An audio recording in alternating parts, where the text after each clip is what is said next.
कि विकास नहीं बुर्का चाहिए। उनको विकास नहीं चाहिए, उनको तो बुर्का चाहिए। दोस्तों नमस्कार, स्वागत है आपका 4 PM पर। मैं हूं आपके साथ अदिति। चुनावी प्रचार में योगी आदित्यनाथ ने उगला जहर, कहा कि बुर्का चाहिए। मुस्लिम महिलाओं पर गंदी टिप्पणी, ओछी टिप्पणी करते हुए बिहार में योगी आदित्यनाथ नजर आए, जिसके बाद पब्लिक ने लाइव रगड़ के रख दिया है। दरअसल बिहार चुनाव प्रचार के दौरान उत्तर प्रदेश के मुख्यमंत्री योगी आदित्यनाथ बिहार पहुंचे महज 2 दिन पहले, और अब भी उनका दिया गया बयान, बुर्का वाली टिप्पणी सोशल मीडिया पर वायरल है। और पब्लिक अब डिमांड कर रही है, मुसलमान समाज ये डिमांड कर रहा है कि अब योगी आदित्यनाथ को स्टार प्रचारक के तौर पर एनडीए या भाजपा बिहार में ना लाए। दरअसल क्या हुआ, योगी आदित्यनाथ ने आरजेडी और कांग्रेस पर हमला करते हुए कहा कि उन्हें विकास नहीं बुर्का चाहिए। और बुर्का चाहिए कहते हुए जिस तरीके से ठहाका लगा रहे थे योगी जी, जिस तरीके से योगी जी मुसलमान महिलाओं पर टिप्पणी करते हुए नजर आए, आप सुनकर हैरान हो जाएंगे। उनके इस बयान को लेकर के सोशल मीडिया पर दोस्तों भारी आलोचना हो रही है। उनकी कहीं ना कहीं वो नफरती एजेंडा चलाते हैं, नफरती बयान देते हैं, नफरत फैलाने का काम करते हैं, यही बात लगातार हो रही है। दोस्तों क्या ये एक मुख्यमंत्री की भाषा है? ऐसे बयान बताते हैं कि नफरत ही उनकी पहचान बन चुकी है। दोस्तों दरअसल बिहार चुनाव के बीच दानापुर विधानसभा क्षेत्र में उत्तर प्रदेश के मुख्यमंत्री योगी आदित्यनाथ बिहार आए और दानापुर में वो भाषण देते हुए एक जनसभा को संबोधित करते हुए ऐसा बयान दे दिया जो चर्चा का विषय सिर्फ नहीं बना बल्कि चुनाव में आग लगा दिया है। चुनाव के दौरान योगी आदित्यनाथ फिर एक बार हिंदू मुसलमान करते हुए नजर आए और मुस्लिम महिलाओं की बुर्का को अपने बयान में, अपने भाषण में खींच लाए।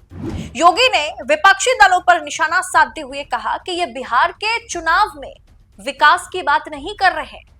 मतलब चाहे राहुल गांधी हो, चाहे तेजस्वी हो, चाहे आरजेडी हो, कांग्रेस हो, ये विकास की बात नहीं कर रहे हैं। इनको विकास नहीं बुर्का चाहिए।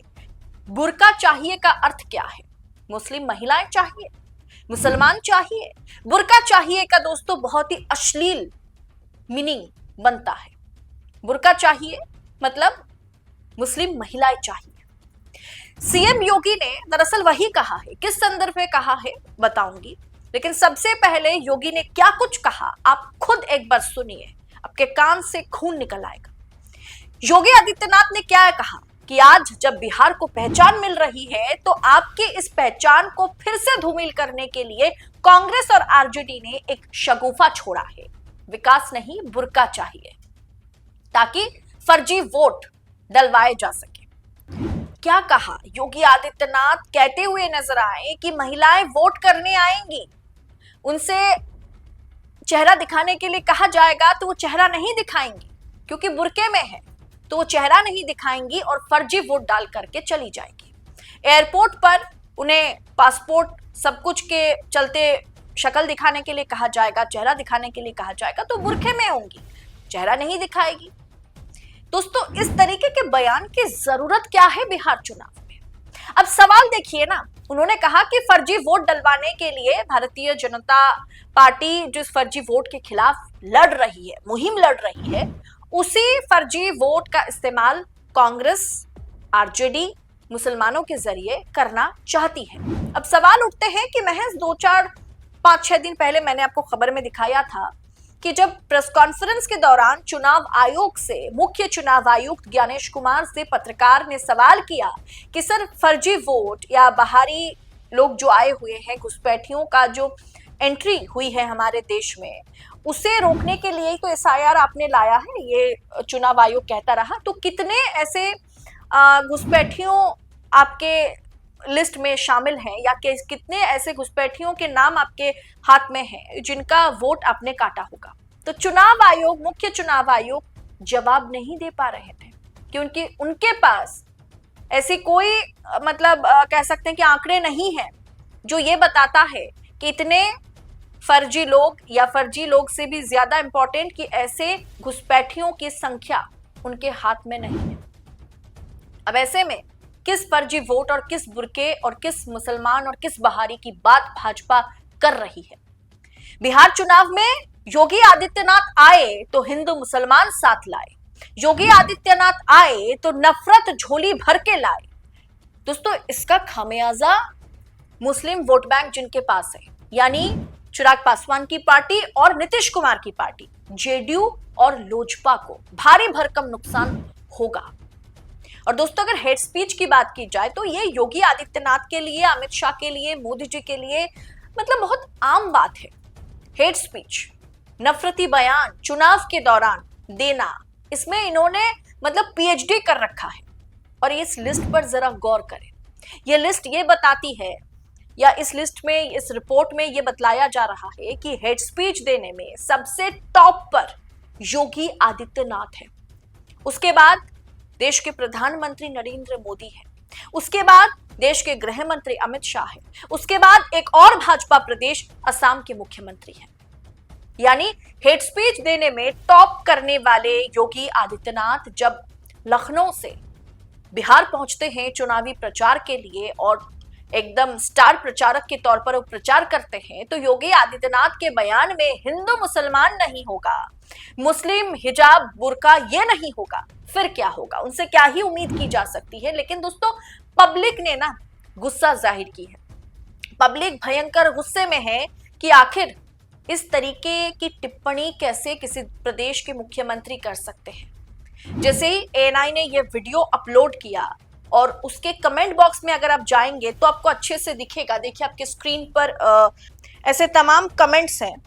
चुकू बैनर्जी लिखते हैं कि और तुम्हारे मालिक मोदी को अपने पसमंदा भाइयों के कल्याण की चिंता है। 300 माइनॉरिटी कल्याण योजना आदित्यनाथ भी लागू कर रहा है, पर हिंदुओं को उल्लू बनाने का काम औलिया ने इन्हें दे रखा है।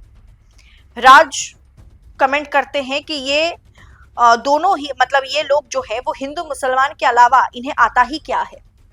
राहुल यादव कमेंट करते हैं कि हमें तो नहीं लगता किसी मुख्यमंत्री की ऐसी भाषा होनी चाहिए। अजय सिंह लिखते हैं कि इसके अंदर नफरत के सिवा है ही क्या, विकास रोजगार के बारे में कभी बात नहीं कर सकता। दोस्तों, जाहिर सी बात है, विकास, बेरोजगारी, महंगाई, इस पर भाजपा बात नहीं करती। हिंदू मुसलमान करने के लिए, नफरत फैलाने के लिए योगी आदित्यनाथ को बुला करके लाया गया है बतौर स्टार प्रचारक, और आते ही वो बुर्के पर टिप्पणी करते हुए नजर आए कि बुर्का पहनकर अगर महिलाएं वोट करेंगी, फर्जी महिलाएं वोट करेंगी, तो किसी को पता भी नहीं चलेगा कि अंदर चेहरा क्या है, शक्ल कैसा है। दोस्तों, इस तरीके की टिप्पणी से बाज आने की जरूरत है, क्योंकि सुप्रीम कोर्ट ने भी कई बार कहा है कि इस तरीके की हेट स्पीच की कोई जगह नहीं है। और देखिए दोस्तों, इस मुद्दे पर अभी तक इलेक्शन कमीशन ने भी कोई एक्शन नहीं लिया, जबकि इस तरीके की हेट स्पीच पर इलेक्शन कमीशन की नजर होनी चाहिए और ऐसे नेताओं के प्रचार पर बैन लगाने की आवश्यकता है।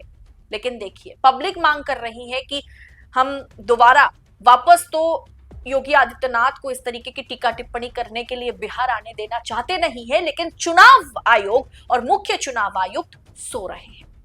इस पूरे विषय को आप किस अंदाज में देख रहे हैं? योगी की इस टिप्पणी पर आपकी राय क्या है? कमेंट बॉक्स में हमें बताइएगा जरूर। और ऐसी तमाम खबरों को यूं ही पड़ताल के साथ पाने के लिए 4 PM न्यूज नेटवर्क के साथ बने रहे। मुझे दीजिए इजाजत। बहुत बहुत शुक्रिया आप सभी का। जय हिंद, जय भारत।